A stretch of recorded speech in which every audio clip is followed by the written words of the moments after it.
In this video, I'm going to show you how to create an e-signature in Adobe Acrobat. Now, the first thing you want to do, you want to open the document where you want to create the e-signature for.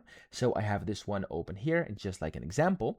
And then you want to go to the right-hand side over here. You want to extend it if you can't see it. And you want to click on Fill and Sign over here.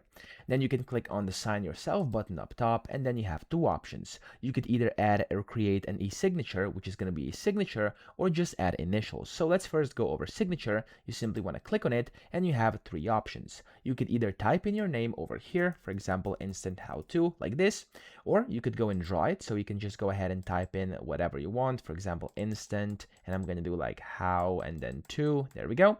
This is also an option. And then you have the option of an image. So if you have like an image of your signature, you can find it, click on it, click on open, and it's going to basically open that signature and you'll be able to use that as a signature. So you could, for example, write it down on a piece of paper. You can just sign it and then you can take a picture, upload it in here, and you're good to go. You have an e-signature for yourself inside your Adobe Acrobat. So those are the options. I'm just going to go with this one right now. I'm going to click on apply. And notice it's going to load for a few seconds, and then there we go. I'll have this inside my cursor over here. I can just click anywhere I want, and there we go. It's going to stamp in and place the e-signature, and we've successfully created the e-signature in Adobe Acrobat. Now you could also add initials, so you can click on over here. The process is exactly the same, with the exception that these are now not signatures, but initials. So I can go and type in, for example, IHD. I can change styles as well. I'm just going to leave it like it is. Click on apply and you'll see that I'll get my initials, which I can place the exact same way as I can place my main signature, okay? Just like that.